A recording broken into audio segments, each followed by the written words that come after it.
Hello friends, आज हम भौतिक विज्ञान शिक्षण में इकाई योजना बनाना सीखेंगे। यानी इकाई पाठ्य योजना का क्या अर्थ है, इसकी क्या विशेषताएं हैं और इसे कैसे बनाया जाता है, इसके क्या सोपान हैं, ये सब हम जानेंगे। यूनिट प्लानिंग यानी इकाई पाठ्य योजना।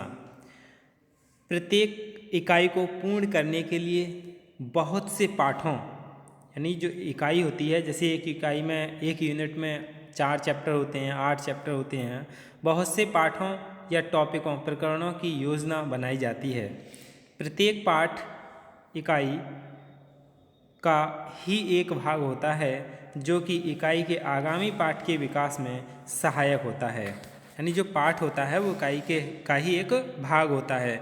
जैसे एक इकाई में 8 पाठ हैं या 6 लेसन हैं, तो जो भी लेसन है वो उस इकाई का ही क्या है, एक भाग है। मनोवैज्ञानिक सिद्धांत के अनुसार समान प्रकृति की विषय वस्तु या कंटेंट को ही एक क्रम से पढ़ाने से छात्रों को प्रत्ययों एवं संकल्पनाओं का ज्ञान आसानी से हो पाता है। हम इकाई योजना क्यों बनाते हैं, इकाई क्यों दी हुई होती हैं? वो इसीलिए दी हुई होती हैं यूनिट्स, ताकि एक यूनिट में उसी कंटेंट से संबंधित ही उसमें कॉन्सेप्ट हों और उसी से जो भी फॉर्मूलाज हैं, ये सभी चीज़ उसमें एक ही विषय से संबंधित हों। जैसे कि मान लो विद्युत से संबंधित है तो विद्युत से संबंधित ही 6 चैप्टर होंगे, हीट से संबंधित है तो उसमें हीट से संबंधित ही होंगे, साउंड है, इलेक्ट्रिसिटी है, एनर्जी है यानी ऊर्जा है, उससे संबंधित ही 2-3 चैप्टर एक यूनिट में होंगे। तो इस तरीके से क्या है, अलग अलग यूनिट बनी होती हैं और प्रत्येक यूनिट में एक जैसे ही संबंधित पाठ बने हुए होते हैं।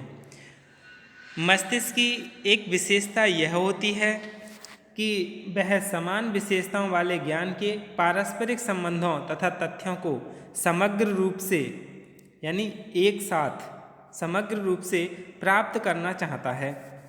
हमारा जो मस्तिष्क है वो क्या करता है, एक जैसी चीज़ को ही संबंधों को, तथ्यों को समग्र रूप से ही प्राप्त करना चाहता है। ना कि आज हमने पढ़ लिया लाइट के बारे में, कल पढ़ना है एनर्जी के बारे में, तो ऐसा क्या है, डिसबैलेंस हो जाता है। पहले लाइट यूनिट है यानी प्रकाश, तो उसी से ही संबंधित सारे जितने भी चैप्टर हैं उन्हें हम अच्छे से, कंटेंट को अच्छे से पढ़ लें, तभी हम अगली यूनिट पर जाएं। विज्ञान जैसे विषयों के लिए इकाई योजना का महत्व और भी अधिक बढ़ जाता है, क्योंकि विज्ञान प्रत्ययों, संबंधों, संकल्पनाओं आदि का ही विषय है। यानी इसमें क्या है, विज्ञान में ही संकल्पनाएं और ये सब चीज़ें क्या हैं, इसमें होती हैं, नियम, सिद्धांत। इन्हें बिना आपस में परस्पर संबंधित किए तथा बिना निश्चित क्रम में रखे प्रभावशाली ढंग से नहीं पढ़ाया जा सकता। यानी विज्ञान के लिए एक दूसरे से संबंधित करके ही पढ़ाया जा सकता है और बिना निश्चित क्रम में रखे प्रभावशाली ढंग से नहीं पढ़ाया जा सकता है। तो यदि हमें प्रभावशाली ढंग से पढ़ाना है तो क्या करना होगा, एक निश्चित क्रम में रख करके ही इसे हम पढ़ाएंगे। इकाई पाठ्य योजना बनाते समय अध्यापक को शिक्षण बिंदुओं यानी टीचिंग पॉइंट्स का भी पर्याप्त ज्ञान होना चाहिए। मान लो हम कोई यूनिट लेसन प्लान बना रहे हैं, उसको बनाते समय हमें टीचिंग पॉइंट्स का भी पता होना चाहिए, ताकि हम किस टीचिंग पॉइंट्स को किस दिन और कैसे पढ़ाएं। तो ये सब पता होगी तभी हम अच्छे से पाठ योजना, इकाई योजना के लिए बनाएंगे। जैसे किसी शिक्षण बिंदु को प्रारंभ में पढ़ाना है, किसे बाद में पढ़ाना है, किसे कितना समय देना है, वांछित व्यवहार परिवर्तन यानी डिज़ायर्ड बिहेवियर चेंजेस क्या हैं तथा उनके प्राप्त करने में हम सफल हुए हैं अथवा नहीं, ये सब चीज़ हम तभी कर सकते हैं जब हमें प्रत्येक टॉपिक के बारे में पता होगी कि किस लेसन में, किस यूनिट में कितने लेसन हैं और उस लेसन में कितने टॉपिक हैं। तभी हम अच्छे से क्या है, इकाई योजना में सफल होंगे। इकाई योजना में दक्ष होने के कारण ये जब जितनी विशेषताएं थीं, इनके अलावा विज्ञान शिक्षक को विज्ञान शिक्षण की आधुनिकतम विधियों कौन सी, जैसे CAI कंप्यूटर असिस्टेंट इंस्ट्रक्शन, जिसे हम जैसे प्रोजेक्टर के माध्यम से पढ़ाना या PPT या जो भी है, यानी आधुनिकतम विधियों तथा मूल्यांकन प्रविधियों का भी पर्याप्त ज्ञान होना चाहिए। तभी क्या है, इस इकाई पाठ्य योजना में हम सफल होंगे। अब हम इसकी एक परिभाषा जान लें। प्रेस्टन महोदय के अनुसार एक इकाई संबंधित विषय वस्तु का विद्यार्थी द्वारा एक निश्चित समयावधि में, यानी एक निश्चित समय अवधि में आत्मसात किया जाने वाला भाग है। यानी जो इकाई योजना है क्या है, यह एक साथ एक निश्चित समय में आत्मसात यानी समझना, सीखना और उसे आत्मसात करना का किया जाने वाला एक भाग होता है। और विज्ञान के अंतर्गत इकाई योजना का तात्पर्य कुछ नियमों, सिद्धांतों के विकास तथा समस्याओं के हल करने में उनके प्रयोग से है। यानी विज्ञान के अंतर्गत हम जो इकाई योजना बना रहे हैं, इसका मतलब क्या है कि इसमें जो नियम हैं, सिद्धांत हैं, इनके विकास और समस्याओं को हल करने में उनके प्रयोग से है। एक व्यापक इकाई को, यानी एक बड़ी इकाई को पुनः छोटी छोटी इकाइयों में विभक्त किया जा सकता है। इसीलिए कहा गया है कि इकाई एकीकृत सीखने का अनुभव है। एकीकृत सीखने का अनुभव है। A unit is an unified learning experience.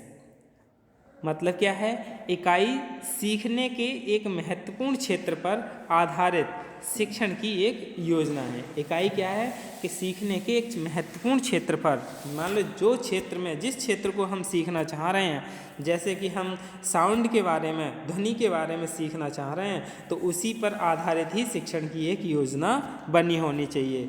A unit is a plan of instruction based on a significant area of learning। यानी जिस क्षेत्र में भी हम पढ़ना चाह रहे हैं उस क्षेत्र के बारे में ही हमें ज्ञान होना चाहिए। अब हम एक अच्छी इकाई योजना की विशेषताएं जान लें कि एक अच्छी इकाई योजना की क्या विशेषताएं हैं। Characteristics of A good unit. उद्देश्य स्पष्ट तथा ठीक से परिभाषित होने चाहिए। यदि हमारे उद्देश्य स्पष्ट हैं, ठीक से परिभाषित हैं, तभी इकाई योजना में हम सफल होंगे। हैंसन के अनुसार कक्षा को उद्देश्यों से ठीक प्रकार से अवगत के लिए शिक्षण प्रक्रिया के दौरान सहायक सामग्री की विविधता अत्यंत जरूरी है। यानी जो भी सहायक सामग्री है इसकी हमें विविधता बहुत ज़रूरी है। A multiplicity of material is almost a necessity for teaching process if the class is to release two objectives। यानी इसमें क्या है कि जो भी हम इकाई योजना में पाठ के लिए पढ़ा रहे हैं, कंटेंट को पढ़ा रहे हैं, उससे संबंधित हमें जितनी भी शिक्षण सहायक सामग्री है वो हमारे पास होनी चाहिए। प्रत्येक इकाई को संभावित उप इकाइयों में भी बांटना चाहिए। अच्छी योजना का मूल्यांकन पक्ष एक महत्वपूर्ण अंग है। यानी अच्छी योजना का मूल्यांकन पक्ष होना भी बहुत ज़रूरी है। इकाई योजना का संगठन विशिष्ट होना चाहिए, यानी यूनिक क्यों होना चाहिए। अच्छी इकाई योजना में छात्रों को कार्य करने के पर्याप्त अवसर मिलते हैं, वे मात्र मूक दर्शक की स्थिति में नहीं बैठे रहते हैं। अच्छी इकाई योजना का सहसंबंध जीवन तथा पाठ्यक्रम के अन्य विषयों से होता है। इकाई योजना की व्यापकता छात्रों की पहुंच के भीतर होती है। इकाई योजना के अंतर्गत छात्रों की व्यक्तिगत भिन्नताओं का आदर किया जाता है। अच्छी इकाई योजना के अंतर्गत फील्ड ट्रिप्स, पर्यटन, सरस्वती यात्राओं आदि का भी समावेश होता है। अब हम क्या जानेंगे, यानी स्कोर्टिंग के अनुसार एक अच्छी इकाई योजना के अंतर्गत छात्र विभिन्न प्रकार की योजनाओं को बनाने एवं उनके क्रियान्वयन में स्वतंत्र होते हैं। A good unit leaves people free to work. They have chance to plan, organise and execute. हम इकाई पाठ्य योजना के सोपान के बारे में जान लें। Steps involve in developing a unit. यानी इकाई पाठ्य योजना के सोपान क्या हैं। सबसे पहले हम क्या करते हैं, प्रिपरेशन यानी तैयारी करते हैं। इसमें क्या है, छात्रों का शिक्षण प्रारंभ करने से पूर्व उन्हें विभिन्न उपायों से प्रेरित और प्रोत्साहित किया जाता है। छात्रों के पूर्व ज्ञान की परीक्षा भी इसी उद्देश्य से ली जाती है, जिससे कि जो हम नया ज्ञान देने जा रहे हैं उसके पूर्व ज्ञान से साथ आसानी से जोड़ा जा सके तथा साथ ही छात्रों की रुचि संपूर्ण शिक्षण प्रक्रिया के दौरान बराबर बनी रहे। फिर करते हैं हम क्या, पूर्व ज्ञान परीक्षा यानी प्रीवियस नॉलेज टेस्ट। यानी किसी भी नए प्रकरण को प्रारंभ करने का आधार बालक के क्या है, पूर्व अनुभव होने चाहिए। इसके अभाव में प्रकरण का विकास अर्थहीन हो जाएगा, इसका कोई मतलब ही नहीं रहेगा। यह ठीक उसी प्रकार होगा जिस प्रकार एक संस्कृत के पंडित को न्यूक्लियर फिजिक्स का भाषण सुनने के लिए बैठा दिया जाए, या न्यूक्लियर फिजिक्स वाले के लिए यदि संस्कृत के श्लोक सुनाने बैठा दिया जाए। अध्यापक अपनी पाठ्य योजना ठीक प्रकार से नहीं बना सकता यदि उसे इस बात का ज्ञान नहीं है कि उसके छात्रों को प्रारंभ किए जाने वाले प्रकरण की पूर्व जानकारी कितनी है। इसके बाद प्रस्तुतिकरण यानी प्रेजेंटेशन। छात्रों को प्रेरित करने एवं उनका ध्यान पाठ की ओर केंद्रित करने के लिए अध्यापक को अपने मस्तिष्क में बहुत से रुचिकर तरीकों की योजना बनानी पड़ती है। छात्रों की रुचि संपूर्ण शिक्षण प्रक्रिया के दौरान बनाए रखना एक मुश्किल और कलापूर्ण कार्य है। कुछ छात्र कक्षा में बैठे बैठे ही दिवा स्वप्न में खोए रहते हैं, यानी यदि हम पढ़ा रहे हैं और छात्र क्या है, ड्रीम यानी डे ड्रीम्स यानी दिवा स्वप्न में ही लगे रहते हैं। अध्यापक उनको उनकी उस दुनिया से अलग करके उनकी जिज्ञासा पाठ की ओर केंद्रित करने का प्रयास करता है, चाहे वो कोई कहानी सुनाए या कोई जोक सुनाए या उन्हें मोटिवेशनल बात कहे। और क्या है, अध्यापक को यह नहीं भूलना चाहिए कि छात्र उसके पीरियड में यानी कक्षा में के अतिरिक्त दूसरे विषय का पीरियड पढ़कर आ रहा है, जिसका ज्ञान उनके मस्तिष्क में अभी तक घूम रहा है। ये बात हर अध्यापक के लिए ध्यान रखनी चाहिए। मान लो अभी बालक पढ़ के आ रहा है गणित और आप पढ़ाने लगे फिर से हिंदी या कुछ और विषय, तो पहले उसके दिमाग में जो घूम रहा है उसको आप अपनी तरफ अट्रैक्ट करें, यानी वेंडरिंग इन देयर माइंड्स। खेल के मैदान से, कैंटीन से या हंसी मजाक के मूड से आ रहे हैं, ऐसी स्थिति में उनकी यकायक उनकी तंद्रा भंग करके नवीन ज्ञान के प्रति रुचि उत्पन्न कर देना एक बहुत ही जटिल कार्य है। इसलिए विषय के प्रस्तुतिकरण में अध्यापक को अत्यंत सावधानी और धैर्य से काम लेना चाहिए। फिर क्या है, संक्षिप्तीकरण यानी समरलाइजेशन यानी पाठ के समाप्त होने पर विषय वस्तु का सार प्रस्तुत किया जाता है कि आज हमने ये पढ़ा, ये जाना, और फिर क्या है, इससे क्या है, आकर्षक और प्रभावी ढंग से प्रस्तुत किया जाना चाहिए। इसे हम सेक्शनल समराइज कहते हैं। फिर है अभ्यास प्रश्न। विज्ञान जैसे विषय में अभ्यास कार्य का बहुत महत्व है। Practice make a man perfect, यानी विज्ञान के लिए सत्य है ये बात। अध्यापक के लिए यह संभव नहीं होता कि वह बहुत से प्रश्नों का अभ्यास कक्षा में ही करा दे। इस दृष्टि से पाठ्य योजनाओं को ठीक प्रकार से समझने के लिए विद्यार्थियों को घर पर करने के लिए पुनरावृत्ति प्रश्न यानी होम असाइनमेंट दे देने चाहिए। फिर क्या है, मूल्यांकन यानी इवैल्यूएशन। मूल्यांकन को शिक्षण प्रक्रिया का एक अभिन्न अंग यानी इंटीग्रल पार्ट माना गया है। जहाँ मूल्यांकन प्रक्रिया एक और अध्यापक को छात्रों को वांछित व्यावहारिक परिवर्तनों का बोध कराती है, वहीं अध्यापक स्वयं अपने शिक्षण संबंधी दोषों की भी जानकारी प्राप्त करके उन्हें दूर करने का प्रयास करता है, और अभिभावक भी अपने बालकों की प्रगति से अवगत हो जाते हैं। मूल्यांकन के लिए प्रश्नावली यानी क्वेश्चनायर या टेस्ट का प्रयोग किया जाता है। अब हम जानेंगे योजना के स्तर। योजना के स्तर क्या है, लेवल ऑफ यूनिट, वार्षिक योजना यानी ईयरली प्लान जो हम बनाते हैं कि पूरे साल में कब कौन से महीने किस दिन क्या पढ़ाया जाएगा। फिर है मासिक प्लान यानी इस महीने में कौन सी यूनिट कौन सा पार्ट पढ़ाया जाएगा। फिर है साप्ताहिक योजना के इस सप्ताह में हम कितना पढ़ाएंगे क्या करेंगे। 3 तरीके का योजना का स्तर है। अब हम वार्षिक पाठ्य योजना जान लें कैसे होती है। वार्षिक पाठ्य योजना यानी proforma of A yearly lesson plan. Subject लिखा जाता है, क्लास, नेम ऑफ यूनिट कौन सी यूनिट है, फर्स्ट सेकंड थर्ड जौन सी भी है, नेम और नंबर ऑफ पीरियड्स रिक्वायर्ड यानी इस यूनिट में कितने पीरियड की आवश्यकता है, ये क्या है हमें तैयार करना होता है।